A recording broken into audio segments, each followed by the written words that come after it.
I want to change the world 風を駆け抜けて何も恐れずに手を伸ばせば輝けるはずさ It's my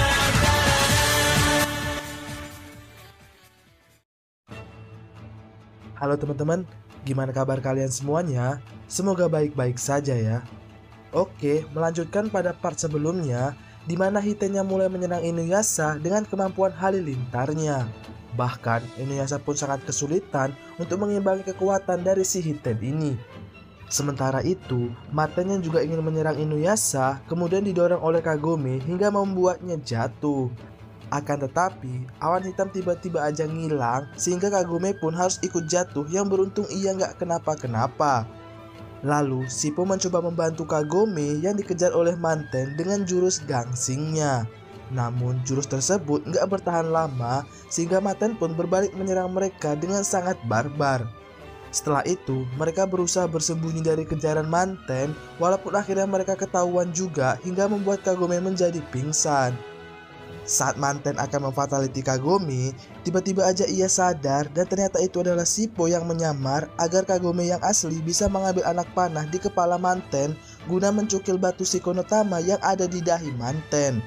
Sayang, rencana mereka gagal sehingga membuat Kagome lah yang harus kena cekik oleh si Manten ini. Inuyasha yang melihat itu pun menjadi gak fokus dengan pertarungannya sehingga ialah yang harus kena tebas oleh si Hiten. Walaupun begitu, Inuyasha tetap berusaha menolong Kagome dengan melemparkan pedang Tesseiga yang tepat mencujah tubuh dari si Manten. Akibat serangan tersebut, Manten pun akhirnya harus modar, yang mana itu membuat Hiten sangat marah karena kehilangan Manten yang ternyata ia adalah adik kandungnya. Lalu ia pun menggigit jasad Manten untuk mengambil batu Shikonotama, yang mana itu membuatnya menjadi lebih kuat. Dengan perasaan sangat marah, ia lalu menyerang Inuyasha dengan jurus halilintarnya dan beruntung Inuyasha dapat menahannya dengan wadah pedang Tesseiga. Wadah tersebut rupanya juga sama hebatnya dengan pedang Tesseiga itu sendiri. Namun walaupun begitu, Inuyasha tetap saja kesulitan untuk mengimbangi kekuatan dari si Hiten ini. Kemudian, melihat Inuyasha yang terdesak, Kagome dan Sippo pun berusaha mengambil pedang Tesseiga, namun hal itu disadari oleh Hiten sehingga ia menyerang mereka berdua sampai modar. Melihat itu, Inuyasha menjadi sangat marah dan beruntung pedang Tesseiga bergerak dengan sendirinya, lalu ia pun menebas Hiten sampai ia modar. Setelah itu, terlihat arwah Kagome dan Sippo yang berpamitan, yang mana itu membuat Inuyasha merasa sangat sedih. Akan tetapi, itu hanya arwah dari ayah Sippo yang melindungi mereka berdua dari serangan Hiten tadi. Tentu saja, hal tersebut membuat Inuyasha menjadi salting karena diam-diam mengkhawatirkan Kagome. Setelah itu, mereka melanjutkan perjalanan di mana kini Sippo pun ikut dengan mereka. Beberapa hari kemudian, setelah pertarungan tersebut, Kagome pun berniat untuk pulang karena akan ada ujian akhir semester. Akan tetapi, Inuyasha mencoba melarangnya sehingga membuat Kagome kesal dan beberapa kali mengucapkan usuwari. Setelah itu, Kagome pun akhirnya berhasil kembali ke dunianya yang ternyata ia sudah ditunggu oleh kakek dan juga adiknya.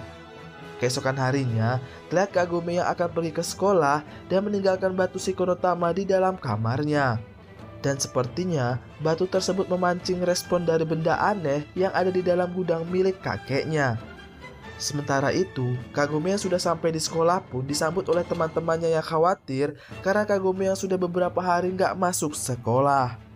Bahkan, ia juga diberi hadiah sandal terapi oleh seorang pria bernama Hojo yang dikenal sebagai pria famous di sekolah itu. Akibat hal itu, teman-teman Kagome pun mengira kalau ia sudah pacaran dengan si Hojo ini. Sementara itu, terlihat Inuyasha yang sedang diobati oleh Kaide karena pinggangnya yang encok setelah berusaha melarang Kagome untuk pergi.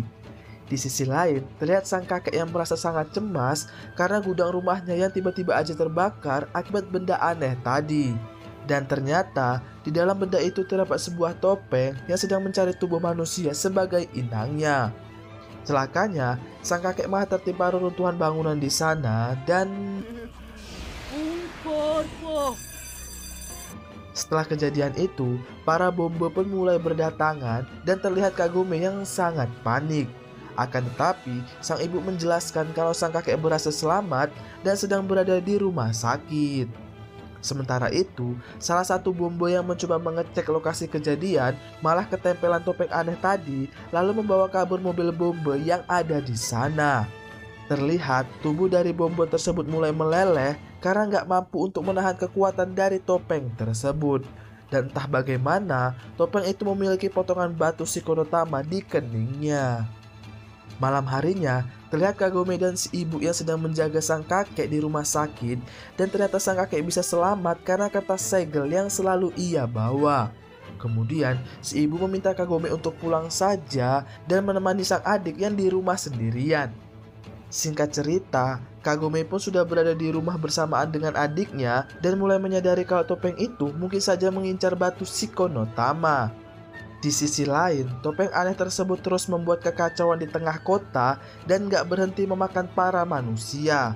Tak lama berselang, ia pun sampai di rumah Kagome dan berusaha untuk mengambil batu Shikonotama. Beruntung, Kagome pun berhasil mendapatkannya duluan dan ia pun kemudian kabur sekecang-kecangnya bersama dengan adiknya. Lalu dirasa situasi semakin sulit, Kagome meminta sang adik untuk pergi ke sumur keramat dan memanggil Inuyasha. Akan tetapi, saat ia mencoba terjun ke sumur itu, entah mengapa ia nggak bisa sampai ke dunia Inuyasha dan itu membuatnya sangat panik. Beruntung, Inuyasha lah yang tiba-tiba aja berhasil datang ke dunianya. Setelah itu, mereka pun bergegas mencari Kagome dan singkat cerita, mereka pun akhirnya menemukannya. Awalnya, Inuyasha masih ngambek karena perbuatan Kagome sebelumnya.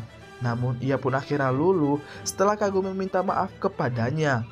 Kemudian, melihat topeng aneh itu mulai bergerak lagi, Inuyasha pun mencoba menyerang duluan, namun ternyata itu adalah perangkap untuk menahan Inuyasha. Alhasil, topeng aneh tersebut pun kembali menyerang Kagome untuk mengambil batu Shikonotama.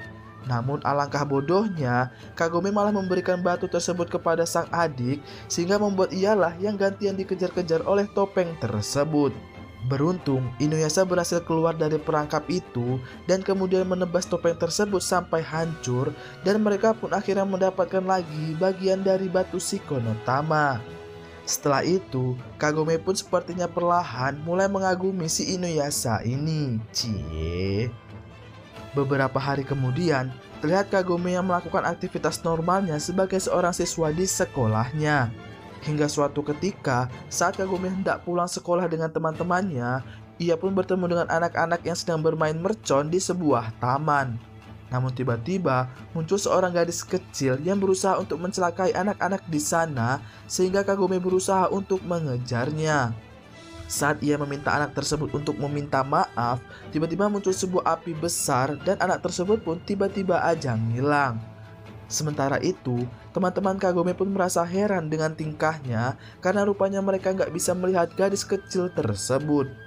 Di sisi lain, terlihat Inuyasha, Shippo, dan juga kakek Myoga sedang memperbaiki wadah dari pedang Tesseiga yang rusak akibat pertarungan sebelumnya melawan Hiten. Selang berapa lama, muncul sosok siluman bernama Tatarimoke yang hobi bermain dan menghibur arwah para bocil yang sudah modar dengan tenang. Kembali lagi ke Kagome yang diminta oleh sang ibu untuk menemani adiknya yang akan menjenguk kawannya di rumah sakit. Temannya tersebut bernama Satoru yang koma akibat musibah kebakaran di apartemennya. Bahkan ia nggak kunjung sadar meski sudah setengah tahun lamanya. Tak selang berapa lama, muncul lagi sosok gadis kecil tadi yang berusaha mencelakakan Satoru dengan merusak saluran infusnya. Hal itu nggak membuat sang ibu terkejut karena rupanya sudah sering kali terjadi. Kemudian saat perjalanan pulang, sang adik menjelaskan kalau mungkin saja Satoru sedang diganggu oleh roh jahat karena keanehan yang selalu terjadi. Bahkan teman-temannya yang baru saja menjenguknya pun selalu mengalami musibah setelah pulang dari sana, sehingga mereka nggak mau lagi untuk menjenguk Satoru. Kemudian akibat peristiwa kebakaran tersebut, Satoru pun harus kehilangan sang kakak. Lalu mereka hampir saja terkena vas bunga yang jatuh dengan sendirinya, bahkan sampai membuat adik Kagome menjadi pingsan. Kemudian muncul kembali sosok gadis kecil tadi bernama Mayu yang ternyata ia adalah kakak dari Satoru yang sudah modar. Rupanya, Mayu merasa kalau ibunya itu pilih kasih dan lebih sayang kepada adiknya. Maka dari itulah, ia ingin membunuh adiknya itu dan meminta Kagome untuk gak usah ikut campur. Singkat cerita, malam pun tiba. Terlihat Mayu yang sedang mengawasi sang ibu dan Satoru bersamaan dengan makhluk yang mirip dengan siluman Tatari Meiko. Tak lama berselang, sang ibu bertemu dengan Kagome dan menceritakan kejadian kebakaran yang dulu mereka alami. Di mana saat itu sang ibu mengira kalau Mayu sedang berada di luar apartemen sehingga ia hanya menyelamatkan Satoru saja. Namun tiba-tiba terjadi ledakan di kamar Satoru yang disebabkan oleh Mayu. Sang ibu yang akhirnya bisa melihatnya pun malah kena rasengan sampai ia pingsan. Kemudian Kagome berusaha memberikan ceramah non-jutsu kepada Mayu yang membuatnya akhirnya mengingat kalau kebakaran itu adalah ulahnya sendiri. Di mana ia malah meletakkan sebuah kain di atas pemanas yang sebetulnya sudah dilarang oleh sang adik. Lalu ia yang marah karena kesalahannya sendiri malah menghancurkan ruangan tersebut hingga membuat Satoru hampir saja terlempar jatuh keluar. Beruntung Inuyasha pun datang dan menyelamatkannya. Setelah itu terlihat Mayu yang dibawa paksa oleh siluman Tatari Meiko sehingga Kagome dan Inuyasha pun berusaha untuk mengejarnya. Sampainya di sana, tiba-tiba aja Kagome ngilang dan masuk ke dimensi saat peristiwa kebakaran itu terjadi. Ia pun berusaha menolong Mayu, namun tiba-tiba aja muncul rantai yang menariknya ke dalam neraka karena sifat dendam yang selama ini ia bawa. Oleh karena itu, Kagome berusaha memberikan ceramah non-jutsu kepada Mayu untuk mengakui kesalahannya dan meminta maaf kepada ibunya. Alhasil, ia pun akhirnya bertaubat dan gak jadi masuk ke dalam neraka. Kemudian, terlihat Mayu yang mendatangi ibunya untuk minta maaf dan lalu ia pun pergi. Setelah itu, Mayu pun akhirnya menjadi roh gadis kecil yang lebih baik dan lalu pergi dengan perasaan tenang.